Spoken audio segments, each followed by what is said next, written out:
Hear ye, hear ye. The court's in session. The court's in session now. Here comes the judge. Here comes the judge. Here comes the judge.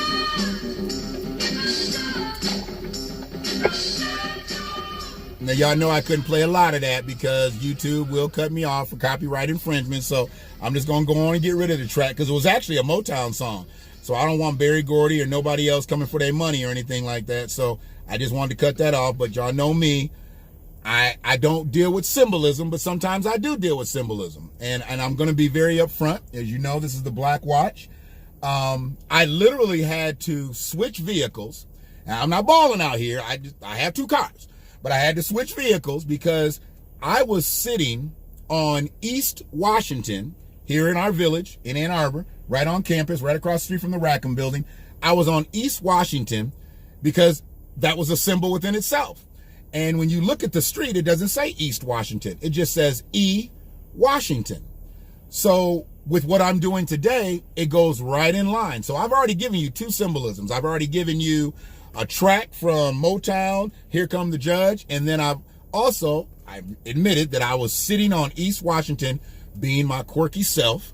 And it's because I'm speaking to a person today who personally, I don't even know if we've actually ever really met because she had left the school. She was actually in college when I was literally running around the hallways acting crazy in high school. And she was on her way to now what we know to be a judgeship. Now, this sister here, I've seen on social media and I've seen her go through her travels campaigning. She's been a litigator for the last 25 years. She's worked for our county. But the main thing is, because of who I am, I'm going to go get the people that I know will talk directly to the people I'm talking to. I speak to black people from a black perspective. And if I'm going to get people to speak from a black perspective, then I got to find black people. And this black individual, this is an individual that I revere, much like people revere pastors. And we just had this discussion. I revere because I've seen her take a course from A to Z. And where she is now, it's an incredible course. So really what I want to do is I want to read her bio, and then I want to jump right into speaking with her because, you know, she's busy now. She a judge, so she's busy, so I got to get out of her way. But her name is Erane Washington, and she's been an attorney for the last 25 years. She is a product of Ann Arbor Public Schools, most importantly, Ann Arbor Huron High School.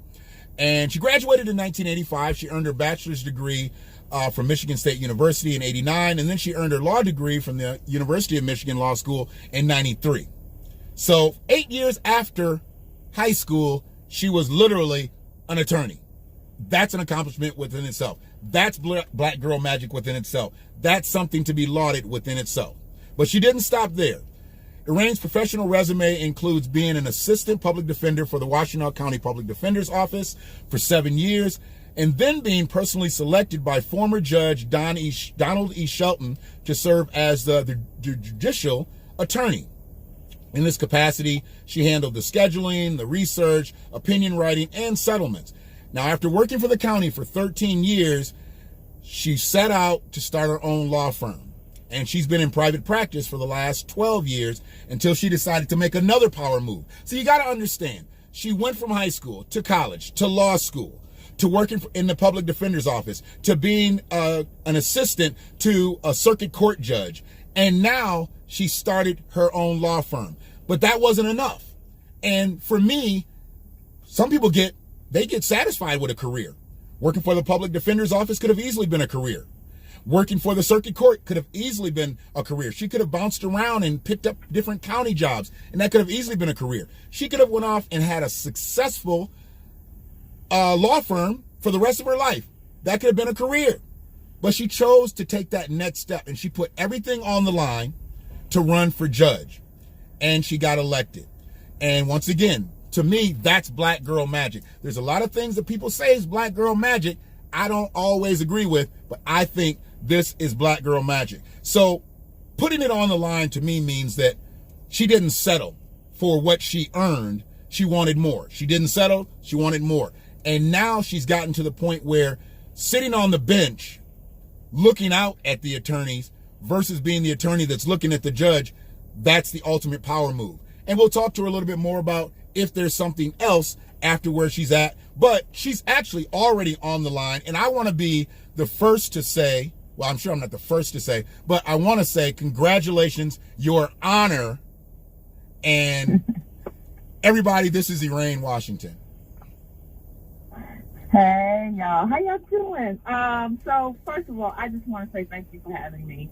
And I'm going to tell you, just like I tell everybody else, I'm only Your Honor when I'm on the bench, and you're before me. Other than that, I'm just plain Erane. That's what I'll always be, just plain Erane. So, thank you. Thank you for having me, and thank you for the congratulations. And I'm just ecstatic about this opportunity, and just ready to put in the work to try to make that difference for people, because that's why I ran. All right, well, I ain't never gonna call you plain Erane, but I'll do what you tell me to do. If I call you Your Honor in public and you be like, hey, I told you plain Erane, I'm gonna call you plain Erane. But you are so far from plain, but we will go deeper with the questions, because I really want to jump right into it. Because I think first and foremost, you know, I've appreciated the support you've shown me on my platform. I spill my delivery from a black man's perspective, being from this area in Washington County, and that's never going to be the same as any other black man from any other area, because you know that this is a very unique area that we grew up in, and we have the uniqueness about us being from Ann Arbor, being from Washington County, even just being from Michigan. And I appreciate you taking the opportunity, because you've obviously seen a few of my clips and you've heard a few of my rants, and to say yes and take a chance, I appreciate that. So from one brother to a sister, I appreciate that, plain Erane. But you know, that's where I'm at. But you know, I felt something during your campaign, and I know you felt it. And there was a little bit of pushback from people that particularly didn't want you to be the next 14B district court judge. And I don't know if they had it as a personal thing or if it was purely political. But I felt the need to leave a personal clip, you know, to clap back at that, because for one, you're never going to terrorize my sisters on my watch. I just feel the way I feel about black women. I mean, I look at my great-grandmothers, I look at my grandmothers, and I look at my mother, and I say, look, if they're sitting there looking down on me and they allow me to allow another black woman to be brutalized in my presence, somebody waking up and they coming to get me. So I got to say something anytime that I feel that black women are put in a disparaging situation. And when I saw your signs being bent over and your signs disappearing on the campaign trail, I just felt a need to be protective of my sister, because I don't have anything else in this world other than just to be me. I'm Shannon all day long. Everybody knows that.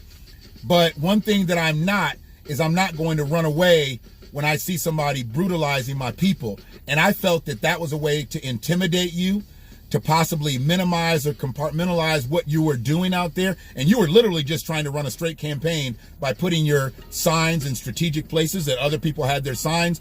And then they started to disappear. They started to get bent up. They started to get tore up. And I became like this sign vigilante the last couple of weeks of the campaign, because I was looking, I'm like, that sign better be there tomorrow when I come back. I'm gonna have problems. So I just wanted to say that you ventured into a territory that, hey, you're only the third black woman judge in history in Washington County. And we've experienced so many firsts, obviously, in our lifetime, but to be the third and the first since 1994, it's a big deal. It's a big deal to me. It's a big deal to black Americans. And I know it's a big deal to you. What was your biggest obstacle becoming a judge as a black woman? So I'm going to get to that answer, but I want to go back just a little bit, because you made me a little emotional, and I just want to acknowledge that. Okay. And it also acknowledge why I gave you the first opportunity, because you're the first person I talked to. Wow. In any broadcast, Zoom capacity, although others have asked. Okay. And the reason you are the first person is because when my signs were bent over, when my signs were being taken, when the intimidation began, you were the person that stepped up and spoke up about the fact that you weren't going to tolerate this. No. You definitely came to my defense, and I'm definitely very appreciative of that. And I would have come on anyway. You may not have been the first, but I would have come on anyway. But I gave you that level of respect because of how you came to my defense. And yeah, it's been a challenge, becoming a judge as a Black woman, whether that's first, third, 23rd, it doesn't matter, because it's very difficult to get the level of support that is needed for this type of an election. Mm-hmm. It's difficult to obtain the money that you need, because you can't, as judges, one of the things people don't know is you can't ask for money yourself. Okay. You have to have other people that are asking on your behalf. Oh, wow. Okay. And so, yeah, so you have to find people who are willing to step out there for you like that. And then you got to find the people who are willing to give to you. And it costs a lot of money to run an election. Right. And so that's been one of the major challenges. Okay. And then, this isn't my first go round at this trying to become. Persistence has paid off for me, as some people have said, right, when they called to congratulate me. And so I can tell you, based on my first run, one of the other major issues was making the connections with the people who you need the support from in general, getting endorsements, getting people to push your name out there, getting people to say that they believe in you. Because for whatever reason, as a society, whether we're Black, white, Asian, it doesn't matter. We rely on other people to say this is a good person. right, And we specifically rely on those we've elected in the past to say whether or not they believe in that person. right. And so it's been very challenging for Black women and women in general to have that type of endorsement, because, as we, no disrespect to them, but white men have controlled this platform. They've controlled the political arena less more than, when it comes to a judgeship. It's, right, that's considered a higher standard. And right, so as a result, it's been very challenging for women to get in that space. And for me specifically as a Black woman, it's been even more difficult because it's about relationships. right. It's the relationships that people have with other people. And, there's so many people who are like, oh, I'm sorry, my friend Johnny's running, and I've been knowing Johnny for 35 years. Well, there's no way I could have known you because I wasn't allowed in the space that Johnny was in with you. So how could we have had that relationship? Right. So it's about getting in those spaces so that you can make those connections and have those relationships with people. It has been extremely challenging. And so that's why I think it's taken as long as it's taken. Okay. For this to happen for another person of color, whether, I'm a woman or a man. It's right, making those connections and getting into that space. Okay. And that shows right there your consistency, your perseverance. And that's what I really want people to start to look at. When what you've done, you went from this village here, and you went to college, and you became an attorney, and as you said, you've encountered so many different challenges, and it's not so much because you weren't good enough. We weren't in this space. We weren't even allowed in this space before, and that's crazy that we have to overcome. It's gotta look different to be different for a lot of people, and we use this term a lot, but you've colored the box. And you've been the first to be, that person of color in the box. I don't particularly use that term, but I understand why you use it and why it's necessary, because there weren't people of color in this space 30, 40 years ago. If you looked at a judge and you very rarely saw a woman judge, but if you would only see men judges, and they would generally be elderly white men. You didn't see a lot of younger white men. It was an elevation point. So to see someone who looks like us, who's our age, our demographic, sitting on the bench, it does show that we've come a long way. even though we have a long way still to go, it shows that it's possible. And that's what I want to show other people, that it's possible. Yes, I mean, it's not a 1 in a million chance. It's not a 1 in 100,000 chance. You've got to put in that same work, you know, and I know some people like to take online courses and they like to do this and they like to do that. You did it straight freight. You went from one set of classrooms in East Lansing to another set of classrooms in Ann Arbor, and you did it. Some people never step foot in a classroom and they just do online courses and they become an attorney. They get a bachelor's degree and then they get a law degree. That real experience of being in that classroom and interacting with people they miss, and then they end up being, excuse my French, you know I cuss anyway, they end up being a shitty attorney because they don't really have that experience. They don't have that role playing and all the things that you do. Not that I went to anybody's law school, but I've watched a lot of law shows. You know, I know that there's a lot of experience. There's a lot of experience you gain by building the rapport with different people, by interacting with humans and not just doing everything through a computer. And that's where our lives are now. And I'm so thankful that you did go through college in the 80s and the 90s versus going through college now in the 21st century, because it may have well been online. You may have had a lot of online interaction and less people interaction and not been as strong, and it would have taken you a lot longer if you would have ever even gotten there.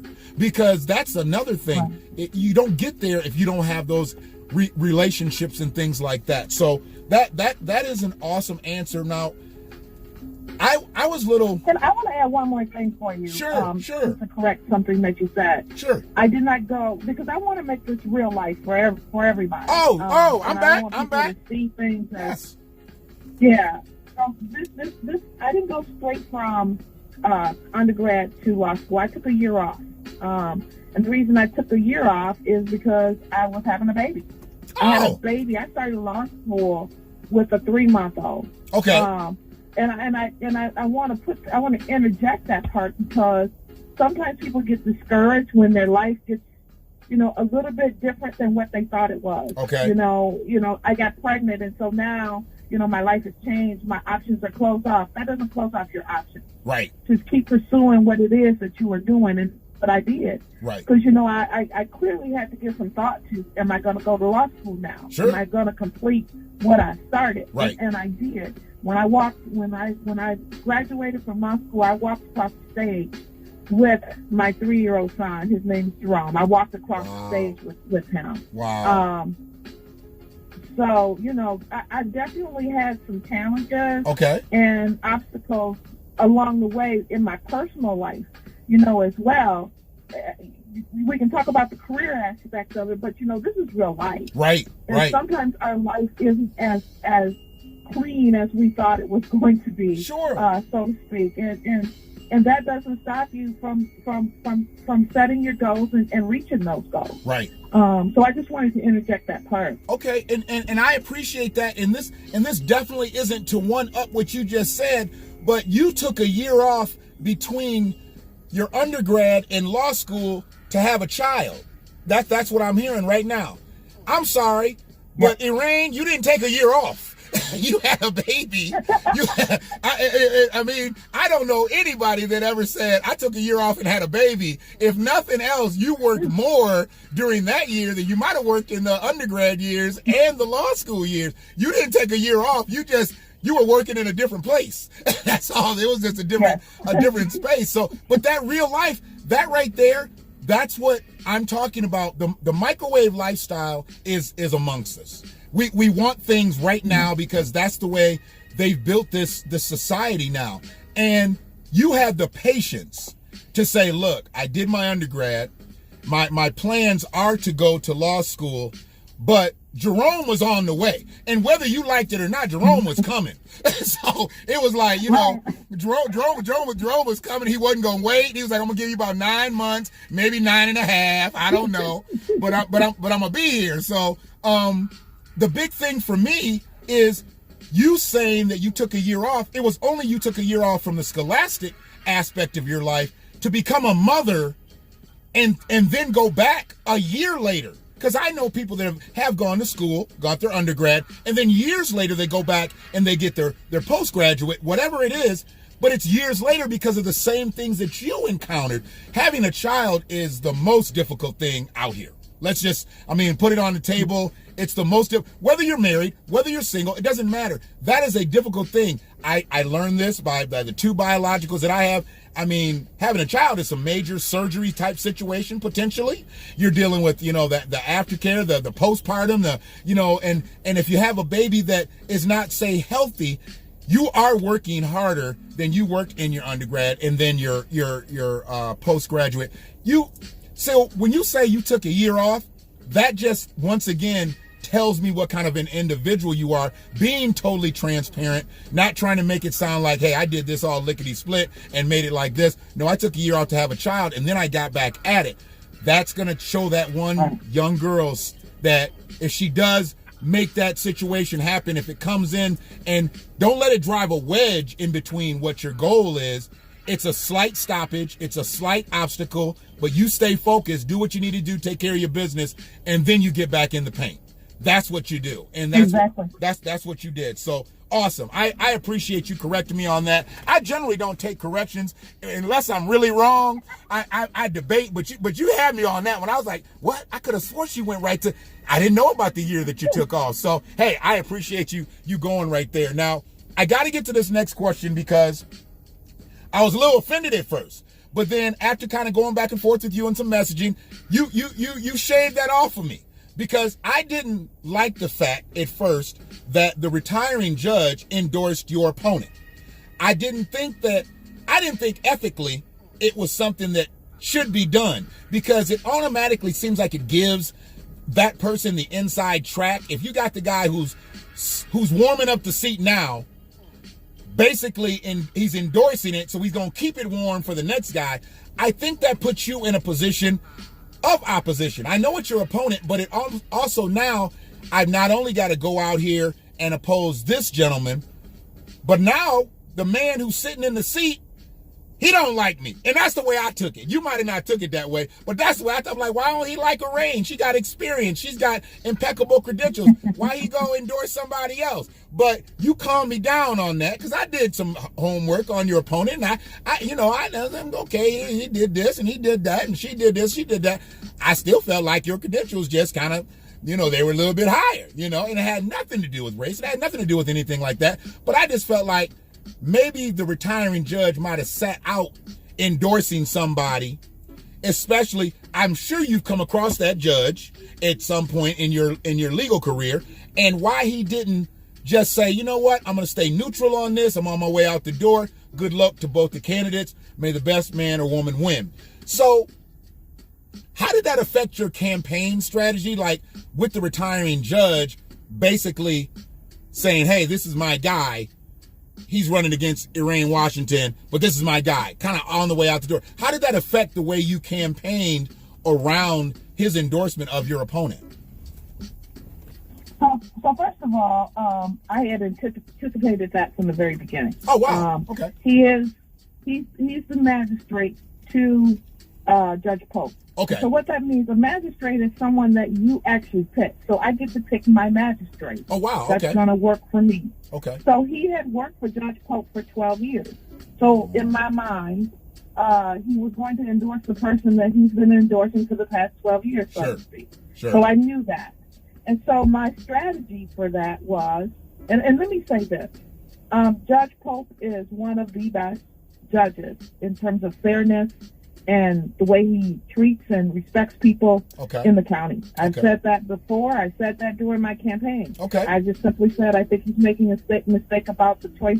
In this particular situation, he's making a bad decision. Sure. But I get why. He was. Mm-hmm. So that's how I explained it away. But how I countered it in terms of my campaign was simply to get as many endorsements as possible from everybody else. Right. One of the pieces of literature I sent out to the people in this area was one that said the judge's choice. Okay. I had about 12 other judges on there who were endorsing me. Oh, wow. I had the Michigan Supreme Court Justice Bridget McCormack, who's the chief judge of the Court of Michigan. She was on our ballot just recently. Okay. So once you got the top judge in the state of Michigan, anybody else sort of pales in comparison to that anyway. This is true. But I didn't stop just there. You know, I added about 12 other judges to that roster. Right. Plus, you know, I had over 250 endorsements. Right. And, you know, compared to his endorsements, I think he probably had 30 maybe. Okay. And I had 250. Okay. And so it just was very difficult to actually say that he was a better candidate when our endorsements nowhere compared. And like you said, you know, I honed in on my experience. Right. The actual experience of having tried thousands of cases. Right. Hundreds of cases and litigated thousands of cases. Right. And many of those were, you know, jury trials. Mm-hmm. I don't know if the man had ever tried a jury trial in his life. Wow. So I talked about what was really important in terms of being able to make those types of decisions. And I had my past, you know, trial experience as well as my ability to relate to people right. and make connections in the community. And, you know, he couldn't touch that piece. Right. And so that's why I think the people saw through that one endorsement and saw the reality of what I gave them in terms of a real possibility. Okay. So that's how I counted it. Okay. And you know, and I prayed a lot. Right.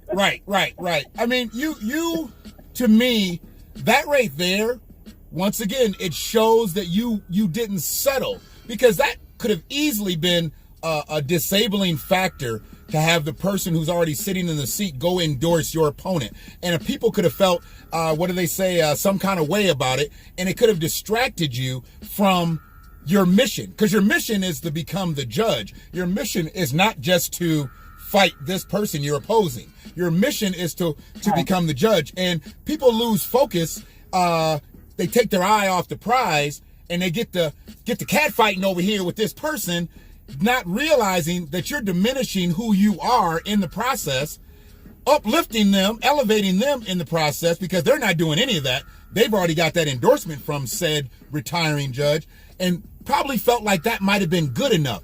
For you to go out and get 250 endorsements to his 30 some odd endorsements, right there just lets me know you were in the paint. You didn't just rely on one single endorsement. You didn't even rely on the highest endorsement in the state. You continued to go get more and more. You stayed in the street. You stayed in the community. And I'll be honest with you too. I had a person inbox me, and because they see me speak. You know, I used to put a lot of videos in one of our Facebook pages out here, and I catch a lot of heat for the way I talk about some things. And they hit me up and they said, you know, why do you support her? You know, I haven't really seen her out here in the community all these years, this, that, and the other.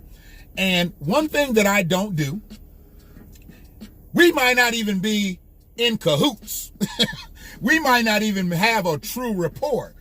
But one thing that I don't do is I don't let somebody else bring something to me and have me try to cast an opinion about a third party just because they're looking for either a soundbite or they're looking for me to put something in text, you know, so they can go move that and move their mission. Because I had nothing against you.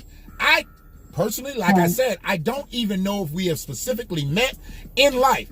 But because you're who you are and I who I am, I'm your brother, you're my sister. So my first thing that I got to do for you is to protect you. And I'm going to protect you from the devilish behavior out here. And she brought that behavior to me. She left one of them inboxes where I had to keep scrolling, where I had to just keep scrolling. And I said, you know what? I'm going to have to come back and read this another time. And basically what it was, she wanted me to say something negative about you because she hadn't seen you putting in the work. But see, she wasn't going to see you putting in the work. The people that you got to endorse you on that higher end level, on that judicial level, she wouldn't have known anyway. And for those people to endorse you, they would have had to have known your credentials, because they're not going to put their name on the line and have you out here being a bum in the judicial system, because that right there shows that they're a bum. So you had to have good people endorsing you. You just don't go get somebody just to endorse you to say good things about you if they're not quality, because they're going to get checked. And I said, you know what? I said, she's from the town that I'm from. And I know many people that she knows.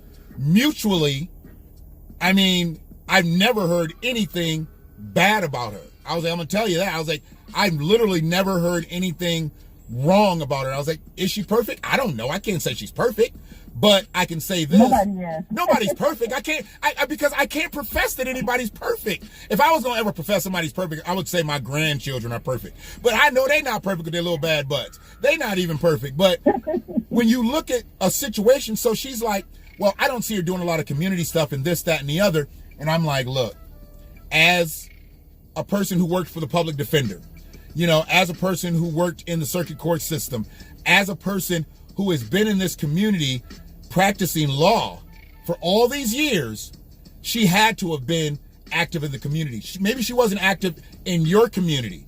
Maybe she wasn't active in your circles, but it doesn't mean she's not out there. And the one thing I know for sure, as a woman, as a black woman, you wouldn't have been able to get elevated to the point where you would have been able to get nominated to be judge. So that right there was a problem, that she wasn't looking at the realness of it.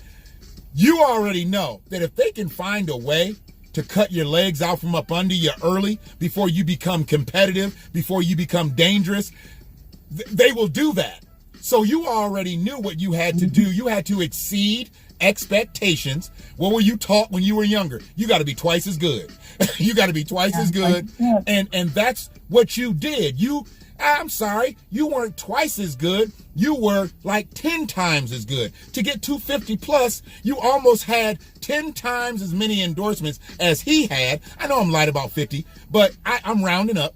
You almost had 10 times the amount of endorsements that he had, and he had the endorsement of the retiring judge, but still came nowhere near your results, poll-wise, and being out here in the community. Frankly, I had never heard of him before the campaign. I'm gonna be honest with you. I had never heard of him. And I know you just by name recognition alone. I know you by people, you know, I salute Erane, I salute Erane, I salute Erane. I'm like, well, let me just start doing some, and I heard Ann Arbor Huron, and I heard this, and then Sonia, Sonia, talk to Sonia, well, Sonia Williams now. She knows me. If you haven't talked to her about me already, she knows me. First thing she gonna say is like, oh, Shannon's crazy. Shannon's crazy, you know. I mean, but we grew up together, you know, and people like that. When I saw the people that were in your camp, I was like, oh, she's solid as a rock. Because you don't mess with people like that if you're not. And that's what I was like, oh, okay. And it's something that I've had a problem with black people when they get elevated or they go for those positions to be elevated. They tend to lose some of that color in their camp. They tend to start to acquiesce with what they think people want to see, and that would be other people in their camp of other ethnicities, and maybe they start to go to the Rainbow Coalition tactic, or they may want to just go all the way to the other side tactic, and that's not what you did. You were true to yourself. For one, you had black women in your camp. You were true to yourself. Number two, you had black people you were true to yourself. Number two, you had women in your camp. See, when a woman tries to get elevated and she ain't got a lot of women around her, I already find there's something wrong there. Like, she's either difficult to work with or she just likes to be surrounded by a bunch of men. I'm a prejudger. I ain't gonna lie, I'm a prejudger. But I saw the way you moved with your people, and I was like, she's got the right people going for her and saying the right things. And then to know now, 250 endorsements, the top judge in the state, he literally didn't have a chance. And this is not to say anything disparaging about him, but he literally didn't have a chance because you did all the things right to prevent anybody else from coming in and cutting your legs out from up under, or she didn't cross this T, she didn't dot this I. You did everything the right way. And I think that was all built off of your perseverance. I think that was all built off of the way your career has went. And mostly, I think it was built off of you getting that 4-year degree, taking that year off to have Jerome, and then getting back and going to get your law degree. Because that right there, that shows that you could jump in, jump out, jump in. You never stopped working. You just had a different job. That's all. And that's where I believe that I think you're going to be a successful judge because of it. You know, and that's a little bit more of what I do want to talk about becoming a judge and what it's going to do. I'm getting back into my notes here because I'm running long. My screen's going off. You've talked about this, and this is another thing, was a heart-tugging thing for me, because I've seen the way people approach going into the court system, whether they have a court case, being a plaintiff or a defendant. you've talked about implementing mental health programs and restorative justice practices, during your campaign. And I know that the court cases that I've dealt with, I had a bunch of angst. Even when I felt good and kind of knew I was going to win or come out on the positive side dealing with the judicial system, you have that anxiety to the point where it doesn't go away until you're exiting, until you're getting back to your car, till you're driving away, because it's just the way the judicial system has treated black people. And I mean, being totally transparent, and my case might be a traffic ticket, but you can go in there hanging your head like, they're about to throw 10 to 20 at you just because that's the way the system makes you feel as a black man, as a black woman. It's quite intimidating, quite daunting, when you really don't know what to expect or how, to act in those situations. And you talked about implementing mental health programs and restorative justice practices. These are not normal campaign bullet points for judges. So as a man who's been wronged in multiple court systems, I know these things, were way past the necessity. They were way overdue to talk about. But what made you truly hang your hat on a humanist approach? Because that's a humanist approach when you start talking about mental health and restorative justice being a judge. Because really, you're just about the evidence. You're just about what's presented in front of you. What made you step over into that mental health realm and that restorative justice realm, in attempting to get elected to become a judge? I'm just being authentic. That's what it is. I've lived my life trying to make a difference for people. Okay. And I've made, as a public defender, assistant public defender, as a private practitioner, I've made it my business to figure out what's going on with people when they come through the system. Okay. And what I've discovered is there's a lot of mental health concerns going on, and some of those aren't, the ones that we typically think of, like schizophrenia or bipolar disorder. Sure. They're depressive disorders that folks just have not had an opportunity to deal with. Okay. And so if we really want to start addressing why people keep coming back, what we call recidivism, we've got to deal with the root causes of why these things are happening. Okay. And I talked about it from a humanistic perspective, not just with respect to mental health, but from a holistic approach. Sure. When people have house issues, when people have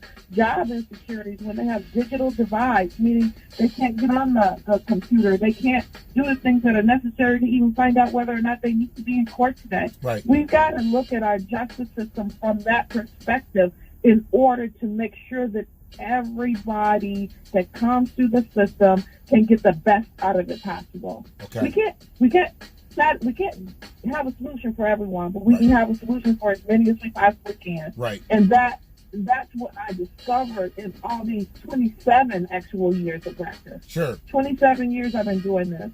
And so I've seen some of everything. And I know that the only way we can do it is to really start addressing people at those root causes and getting to the real issues. And you said something that was so important earlier about how people come into the system and they're afraid. They don't show up because they're afraid they're going to go to jail or whatever is going to happen.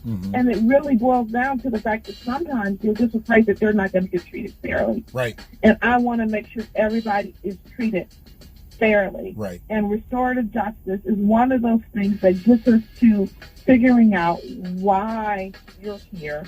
What can we do to keep you from being here?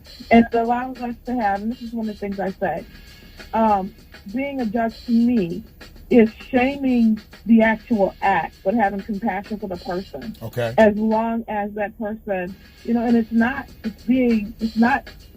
it's about not treating those who are making a mistake as if they're bad people. Right. There are people who are bad. We have to filter those bad people out. Right. And we have to do justice with respect to the victims that those bad people have harmed as well. Right. But we got to decide, we got to know the difference. Right. And my level of connect with folks and my level of experience in the system allows me to know the difference. Okay. And, I'm just going to be honest. I learned a lot during this campaign, too. Sure.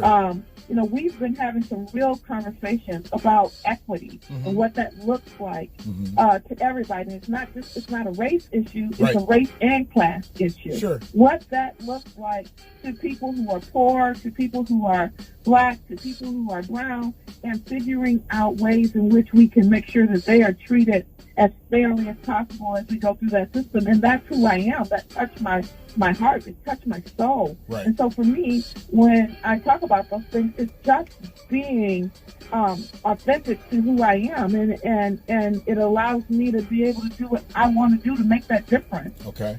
So there was no question for me about what my platform was going to look like. Right. As I thought about what was needed, that's what came up for me. Right. And, the other piece of that was transparency, because we've got to be much more transparent with folks so that they have a level of comfort with our system and that it's working fairly. The Crew report sort of showed us that our system isn't working. I mean, it shows what we already knew. Right. We already knew that the system wasn't fair. Right. But now, I just want to make sure we have that transparency, not just at the circuit court level, which is what the Crew report did, but also at the district court level, at least in Ypsilanti Township. Okay. So I just was being real. That's what it boils down to, keeping it real. Right. I mean, and for me, that means more to me because we already know that there's going to be consequences. If you've done wrong, you go to court and there's going to be a conviction or whatever, you're going to pay that price. So the thing is, you have to wonder, why did this person do that? Did they do this based off of their life circumstances? Did they do this because, they're a bottom caste? And, why did this person just not show up for court and it was a $60 fine? They all they had to do was show up today, pay a $60 fine. If they didn't pay that $60 fine, do you really go out and put a warrant out for somebody for $60? Because there's a reason that somebody doesn't show up for $60, $100, $200. There's a reason why people don't show up for court. And generally it's because they don't have it, obviously. But the repercussions to that, and I want people to start to understand, the worst thing you can do is not show up for court. I talk a lot about police, and it's generally about rogue police. I don't talk about good law enforcement because there's no need to. Good law enforcement doesn't even need to be spoken on because they're doing what they're supposed to do. Just like the judicial system, there are judges. I've seen judges hand down time or hand down fines to a person. They couldn't pay this. Why would you give them that? I just wonder, where is your logic? You're just setting this person up to fail, and they'll be right before you in a couple months when they can't pay this fine, and then they'll get a warrant out for their arrest. They'll get stopped in traffic, and they'll be right in front of you again. Start figuring out different ways for these people, because if you can't pay the fine and you didn't show up for your community service or whatever, there's got to be a deeper rooted situation than them not doing those two things. There's a deeper rooted, so we got to dig into that, and you're trying to do that, and I just haven't seen any other judge do it. I haven't seen any other judge even care, about those situations, and that to me right there means, once again, that's what's going to make you a successful judge, because people need that now. Not just because it's the day and it's this time. They've needed it for the last 100 years. When you're standing in front of a judge, it shouldn't be to the point where you're shaking and you can barely talk, your voice is trembling. And I know that some judges get off on that. I know that, when you're a defendant and a prosecutor, they have you hemmed in, they get off on that. We've got to change that practice, because you're not doing anybody any good by having dominion over somebody who's coming in here trying to get something settled. And if they say the wrong thing or do the wrong thing in court and you punish them, what did you really do? What did you really accomplish there? And you're going to end up seeing that person, that individual again, or possibly someone else that they do something to later on. So if we can nip it in the bud and find out what the root problem is, if we're dealing with mental health issues, if we're dealing with the restorative justice issue, let's tackle those problems first, because sometimes the crime is so minimal compared to what is really going on with that individual or individuals when we're dealing with situations like that. So I appreciate that. And it kind of cut into my next question, but I still want to ask it and give the prelude to it. Courts in general give Black Americans multiple levels of anxiety And in turn, that leads to many not showing up for their court appearances for one reason or another, which leads to a whole new set of circumstances. These are obviously not new, but no one really cared to address them before because of how much the judicial system has been set up to intimidate and marginalize Black Americans. You not being, because I'm not asking you to be a judge for Black people. I'm not asking you to be, favorable and show nepotism to Black people, but from what most Black people have encountered, or many, I won't say most, many Black people have encountered into some of these courtrooms, what will a Judge Erane Washington courtroom, how will it differ from the quintessential courtroom that many of us have encountered over the last, 30, 40, 50, even 100 years?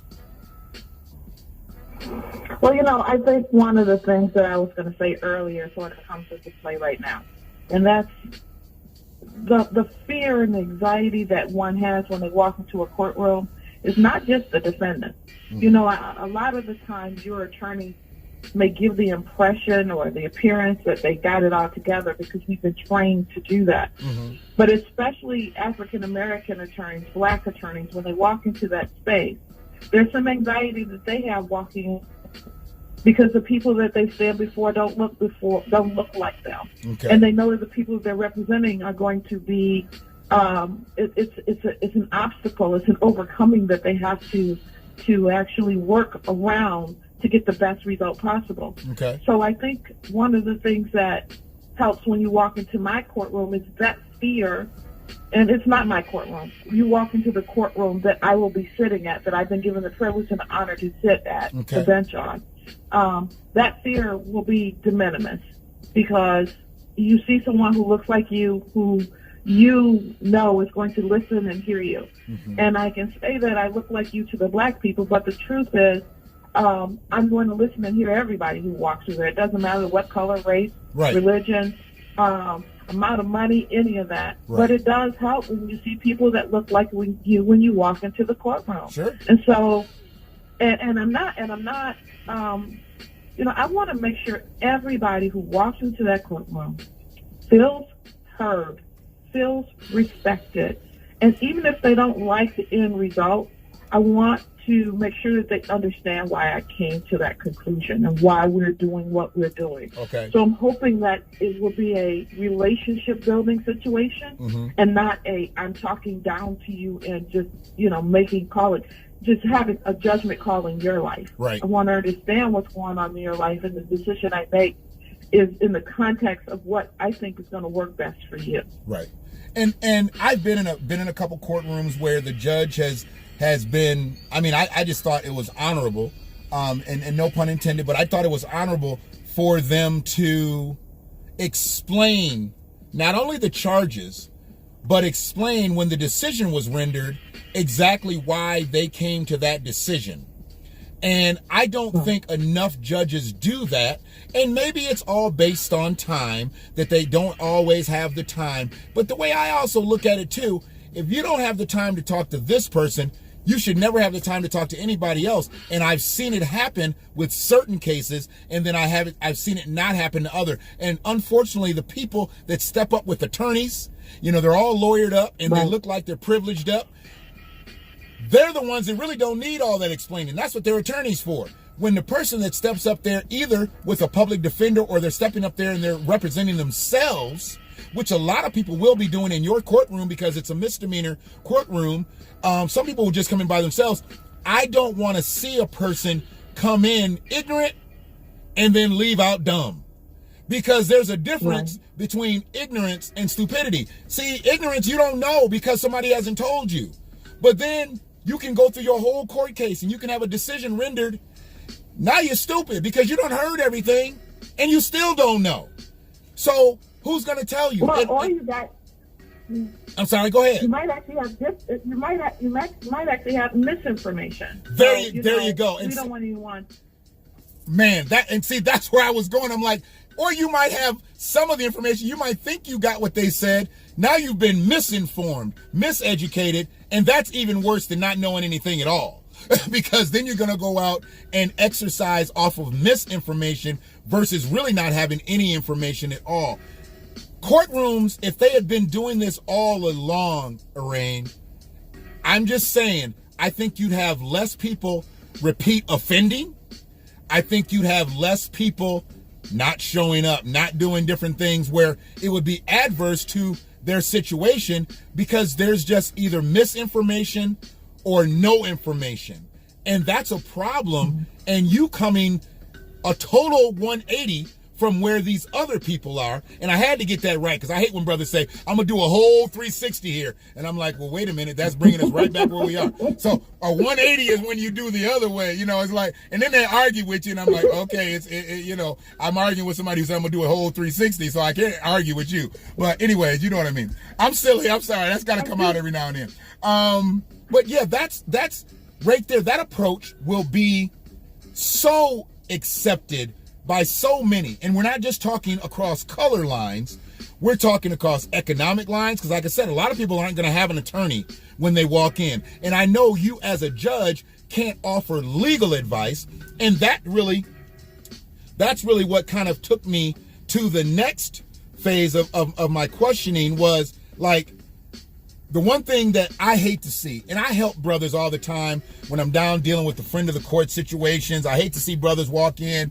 They don't look like they're presented right. And this might be an optical presentation, or they got their paperwork rolled up and stuffed in their back pocket. That's also, I look at that as apathy. And I'm like, you don't want that person that you're about to talk to think that you don't care about your situation, because you're here about a kid, right? You're here about your baby, right? You're here about your seed, and whatever demographic, whatever. I tend to use that lingo to work with them. And a lot of them will say when they're young, they're like, yeah, I'm here. Okay. I was like, well, here's the thing. You've already got that look like you hate the world. And I'm not saying that you shouldn't hate the world, because I don't know your circumstances. But once you get across that counter and you go back into one of those offices, you're going to have a very straight-faced individual. I've literally had this conversation tons of times at friend of the court, even in regular court situations. And I try to give it to brothers because I don't want anybody treated wrongly for a situation. But if you already setting yourself up for failure, and I can see that, I'm going to try to stop that. That's me. That's just me being Shannon. So when I see people come into court ill-prepared, not because, it's not only because it's frustrating to me, it's time-consuming, and they're waiting for their cases to get called, so they running out of the courtroom and stuff like that. I already know that most courtrooms, they function on time. You try to get a certain amount of cases in before lunch, and you try to get a certain amount of cases in after lunch, and whoever don't get called that day, they got to come back. I've never been in a situation where I've sat all day and had to come back, but I know people that have had to do that. At your level, there are going to be many cases where people don't need attorney. We talked about that, but they may need some type of counseling, in a particular situation. Do you see it as a viable thing to have something that's not really officially formatted as like legal aid, but something that can help a person align themselves possibly with some paperwork or whatever, properly before their court appearance? Is that something that's possible, or is that just technically what legal aid does? I mean, can you have that at your level of court where people, it could just be really making sure a person has everything they need before they step into the courtroom, or if they do step in and they know they don't have everything, they make their appearance, they apologize for not having everything together, they want to let you know they made it so they're not looked at as AWOL. But they're going to probably need another opportunity to come back so they have the best opportunity to be able to represent themselves. Is that something that's viable, or is that something that's possible going forward in the court system, at your level and even higher? Yeah, that's one of the tougher questions. Okay. And here's the reason why. Sure. Because anybody giving legal advice has to be an attorney. Okay. Right? Okay. If you're giving technical legal advice. Okay. Otherwise, you're doing what's called the unauthorized practice of law. Okay. And so you can be sued by the State Bar of Michigan for doing unauthorized practice of law. Got it. But if you're talking about whether there's actual, do you have your paperwork in order?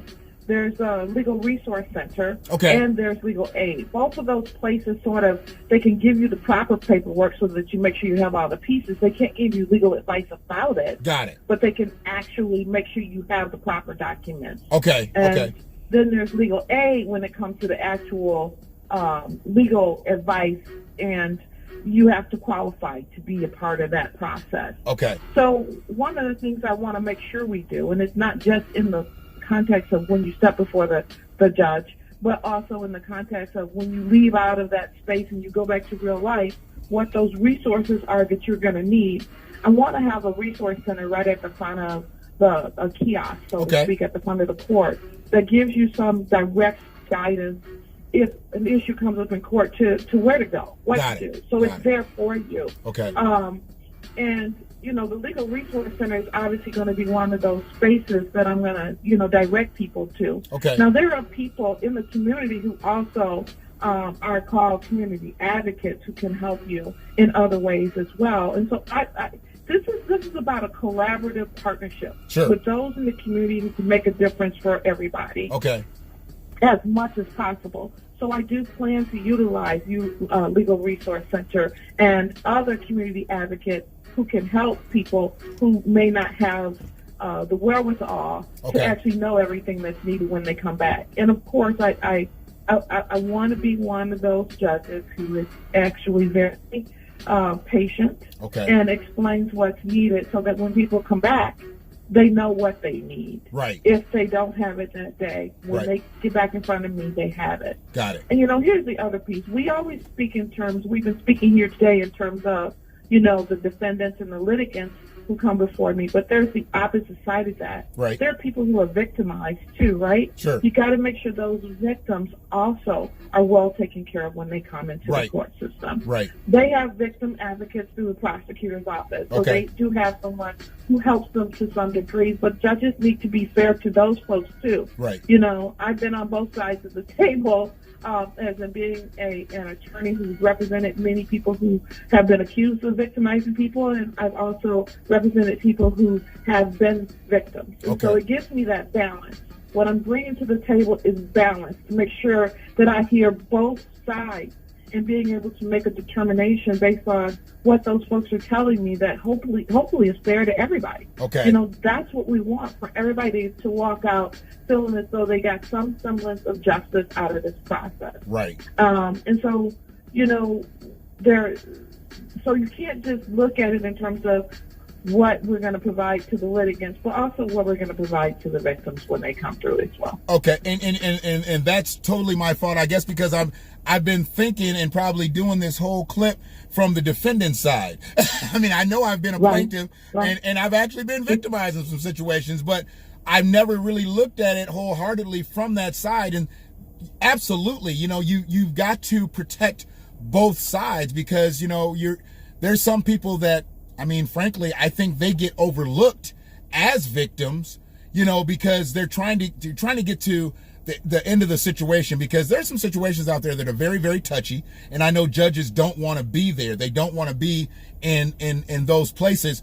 So they really don't give the victim the proper just due in a situation. They really, things are done in a more hastily fashion. And I find that to be more disrespectful than probably what happened to the person to be victimized, you know, because they came to the court to get justice, and they not only didn't get justice, they didn't even get heard the proper way by the judge. And that's a problem. You know, that's an issue with, you know, and I look at now where we are, and people don't want to go to court for a variety of reasons, like I said, but if you have been victimized, the last thing you're going to do is say, you know what, court date's coming up today or tomorrow or whatever. You know, you're not going to be feeling that way. You're going to be probably with the covers all the way up to your chin, and you're going to be trapped somewhere, and you're going to, you know, you're not going to want to deal with it, because classic cases, you've probably got to go encounter face to face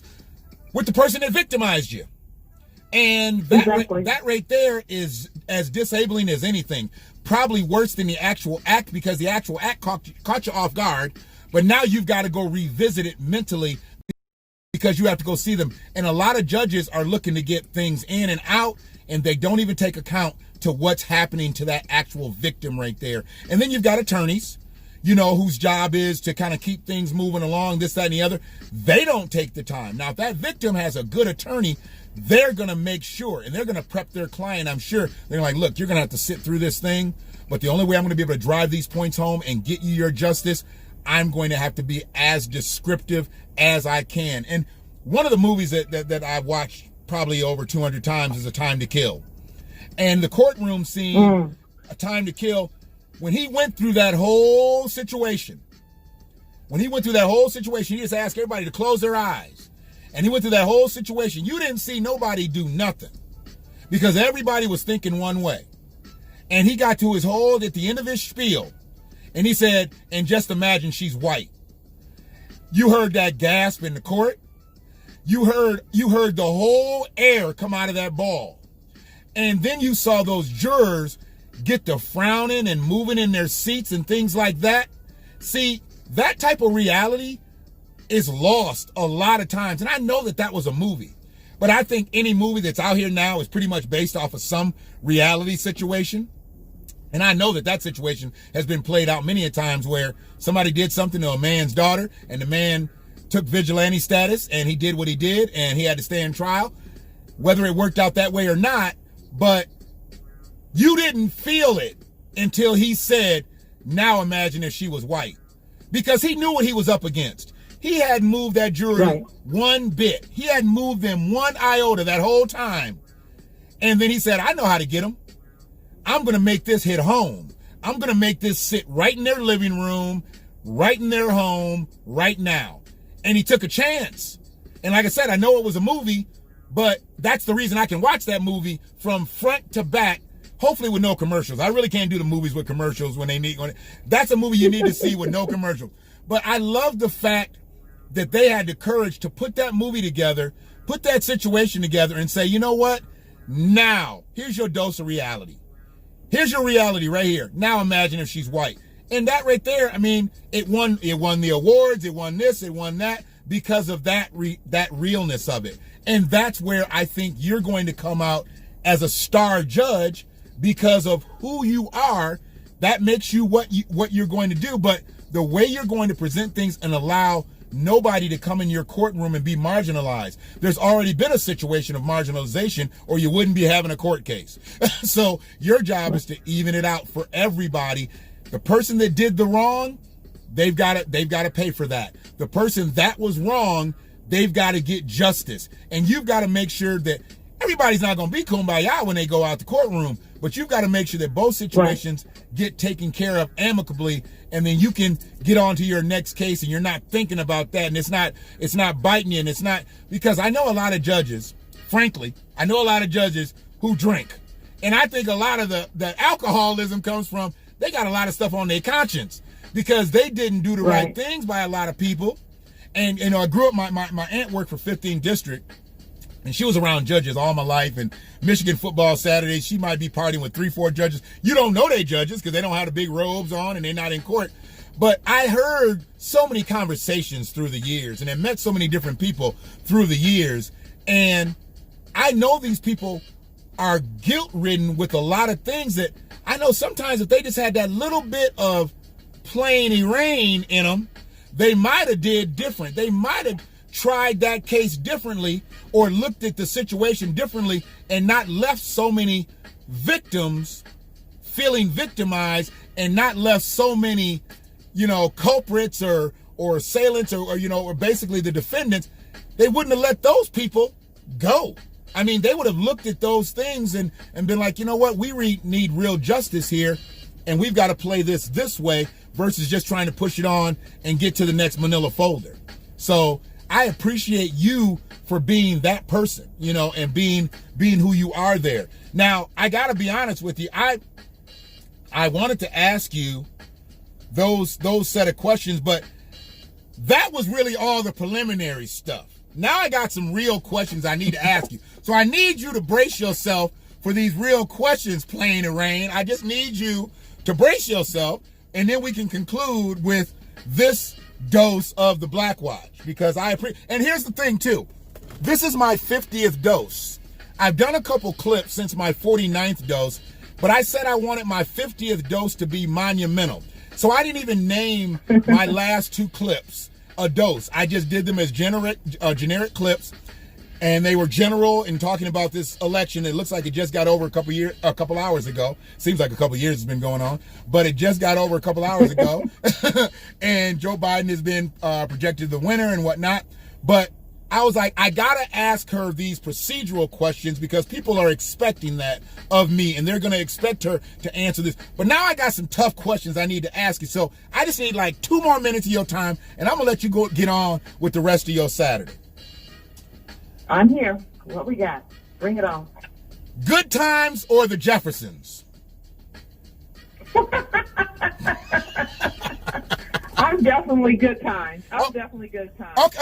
Okay. And you've got to be able to elaborate. My daddy's name was James. Oh, okay. So I can't even ask you to elaborate. You grew up with Good Times, and you grew up with a dad named James. Okay, I'm not even gonna ask you to elaborate on that one. Okay, that's good enough for me. If you had told me your mama's name was Florida, I'd have just hung up. I'd have just got out the phone right now. But your daddy's name was James, and I know he must have been a strong figure, or I wouldn't be talking to a strong black woman like I'm talking to right now. So, okay, I'm gonna run with that. Check 1 for Good Times. Next question. Different Strokes or Webster? Different Strokes or Webster? I think I might have to go with Different Strokes. Okay. Because when I came along, Ty Bridges was the thing. I was his age. He was cute. Oh, and I knew it wasn't gonna be Gary Coleman, but I forgot that was your demographic. So here's the thing. So you had the Jet magazines and the Right On magazines and the Ebony's, all with Todd Bridges pictures cut out and all that stuff. Okay, I get it. Okay, so Todd Bridges, and I know that I'm a little bit younger, but Janet Jackson, I love Charlene. I hated Willis for dating Charlene. I'm like, what you doing with Charlene? I liked it when she was Penny, but I like her more as Charlene. So, I went from Good Times to Different Strokes, and I just kept following Janet all the way through her career. I've been stalking Janet my whole life. Okay, so Todd Bridges is my Facebook friend right now. Are you serious? Yeah. Now, is he active? Is he active on Facebook? He's doing a little. He's on there. You know what? I'm going to be honest. I have a lot of friends on Facebook, so I don't really pay much attention anymore. I got it. But for some reason, he came up the other day, and I went to check him out. So he's still on there, and he's still active. Okay. So, yeah. Well, and because of the geographics, I mean, if you had been out west, you might have been his attorney at one time. I know Todd might have called you back in the day, if he had needed some help, because he had did a few things back in the day. He might have called. He's like, I need to call Plain Erane and see what she can do for me, because Todd did some things back in his younger years. He's probably calmed down now. Yeah. He's probably calmed down, but it's so crazy because, and unfortunately, Brother Gary's not here and Sister Dana's not here. But could you see him being the lone survivor of those three? I thought he was going to be like off the rails and we would just hear about him one day and it was over, But he is actually the survivor of those three. And it's just, God bless him, and it looks like he might have got his life turned around. I heard about some smaller projects he was trying to do, and I don't know if it ever materialized. Yeah. I know he did some stuff. He's got one on right now. Okay. He's got one on right now, and I don't remember the name of it, but the last one I looked over there, he was actually advertising one of those smaller projects. Okay. So he is doing some stuff. And that's good because, he was actually a good actor. He was a good actor. They just got him so young, and they got that money filling his pockets, and it's dangerous. The cameras are dangerous, and the microphone is dangerous, and you start putting money in people's pockets, everybody's not built for that. And he didn't have the right handlers the way I see it. And because he was at that age to really where he could do everything he wanted to, he didn't even have to listen to anybody. He just was on his own. Right. And unfortunately, he just didn't have the right people around him. But it's a blessing that brother is actually still here. So, but yeah, if you were in Cali, you might have met your teen idol. You might have met him. So this last one here, this one here is probably going to be a little bit more difficult than Good Times or the Jeffersons or Different Stroke or Webster, or it may not. It might be a clear-cut answer for you. So this last one is, Matlock or Murder, She Wrote? So I like it when they say, "Oh, I'm stumping her. I'm stumping her." Because I like them both, but honestly, I watched more Murder, She Wrote. Okay. Just because I thought it was a little bit deeper for me. Okay. It seemed more realistic, but I don't really, I haven't analyzed it in a long time. Sure. But I'm going to go with Murder, She Wrote because I think I watched every one of those episodes. So it had to be my best one. Okay. Because I watched all of them. Okay. Not with Matlock, though. Yeah, I mean, and see, the thing is, I'm on the opposite end of that. I am Matlock. Probably I was a huge Andy Griffith fan.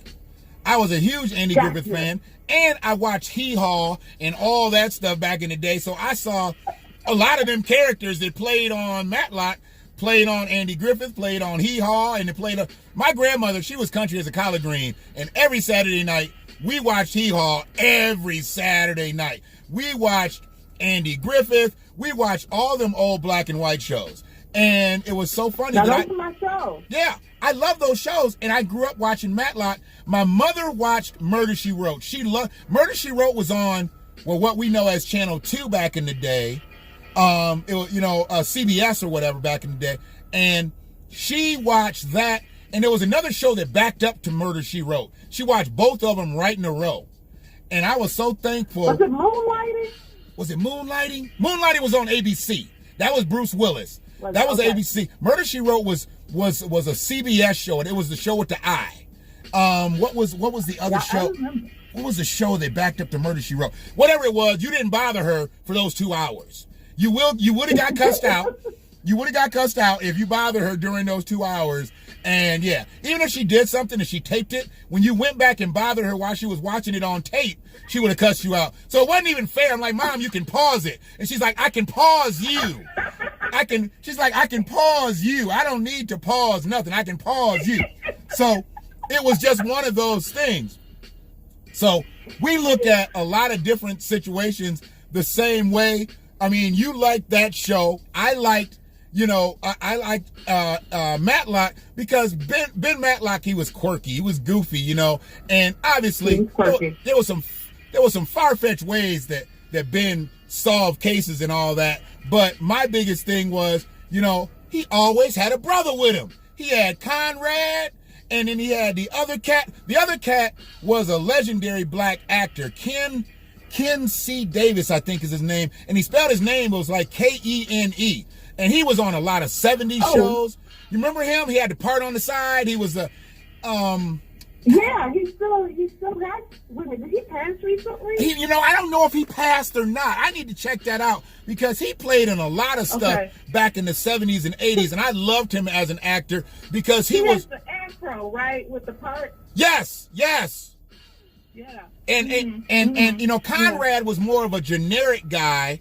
He was more of just a generic black man. He's like the black guy you see in the clothes catalog, not really any distinguished features, and he was just but he was a good guy, and Ben always hired black people. So I always liked Ben for doing that. I mean, that wasn't when's he going to hire another black person? But Ben always was real favorable, with black people on that show. Whenever they had, cases that dealt with black people, he was in Atlanta. That was the crazy thing. He was in Atlanta, and they downplayed, obviously, that a lot, and I went by that building that they always showed that it was supposed to be his office when I was in Atlanta and all that. So, that was always a good thing for me, just great memories watching those shows. So, I mean, I have to have fun at what I do, Erane, and I know that you have fun practicing law, and you're going to have fun being a judge, but the most fun that I think people have is when they're being real. And this has been one of the most real interviews I've ever had. I talked to you a little bit about being a broadcaster. When I was a broadcaster back in the late 90s, early 2000s, I mean, I was interviewing recording artists, and I had a slate of questions that were already preset.